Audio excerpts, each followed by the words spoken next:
I don't say this a lot, and I probably won't say this really ever again after this, but Dan Campbell kind of cost the Lions a chance to win that game. Let's talk about it. Hi, I'm Mike Payton from A to Z Sports Detroit, and today we're going to talk about that onside kick. Look, I know, everyone's going to just want to ignore this one and just push it off to the side, and that's fine. And we're just going to really talk about it this one time, and then we're going to move on because ultimately I don't think that this really changed anything. I don't think this loss to the Bills really changed anything. I think the Lions are still a Super Bowl caliber team, even with the injuries.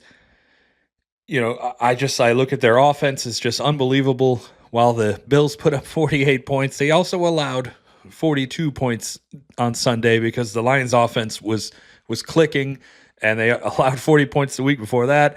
I mean, we can't just say the Bills are a Super Bowl caliber team and the Lions aren't, because I'm saying they're both allowing the same amount of points here. So what I'm going to say is, look, it's just this. I felt in that moment the Lions had a really bad day on defense. There was no doubt about it. There's no getting around it. That was bad. But in the fourth quarter, things were starting to tighten up a little bit. The Bills only scored one touchdown in that entire fourth quarter, and we're going to talk about how that happened. So the Lions force a field goal. They get the ball back. They score pretty quickly, mind you. In like 2 minutes' time, they score. It was an impressive drive.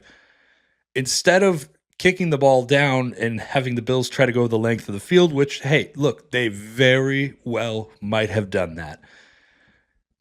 I mean, they could have done that. We know that. But, instead of doing that, instead of taking your chances and maybe getting them to punt or even just kick a field goal would have been better than allowing another touchdown, the Lions go out and they do an onside kick, some 2021 stuff that they would have done all those years ago when they had, Jerry Jacobs and Godwin Igwebuike on their roster. Those were the guys that they were relying on doing things. No shot to those guys. I'm sorry.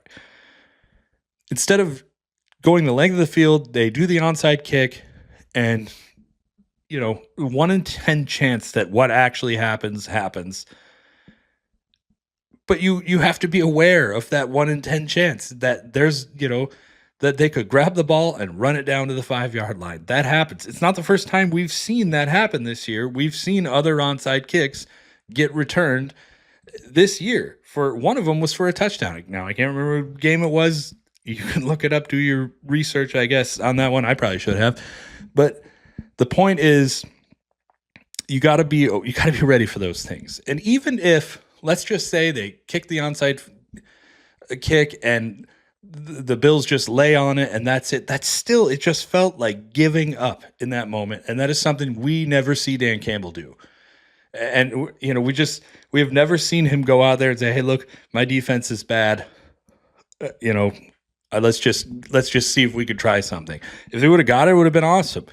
I still would have thought it was a risk. I didn't like it before the kick even happened. I hated it because it was essentially giving up, and there was a 10-point game at that point. You just have to try and you have to see. And the Bills did not score another touchdown after that one. The only reason they did score that touchdown is because they got spotted on the 5-yard line. I just believe that the Lions offense was really clicking at that point. Things were really starting to come together. I think the defense was playing better. Maybe they lose the game and it doesn't matter, but I still think at the end of the day, that was the wrong thing to do. Does it change my opinion of Dan Campbell? Absolutely, 1,000,000% no. Still think he's one of the best coaches in the NFL, if not the best. My opinion of this man, it could not be any higher. I still feel like he made a bad decision there, and that's okay. Sometimes it happens. Sometimes you try things and they don't work, and you move on. We'll see what happens in the next game and going forward. But again, I think this is a Super Bowl caliber team. I think they're going to be just fine. We'll see where things go, but didn't like that move. We'll see you guys next time.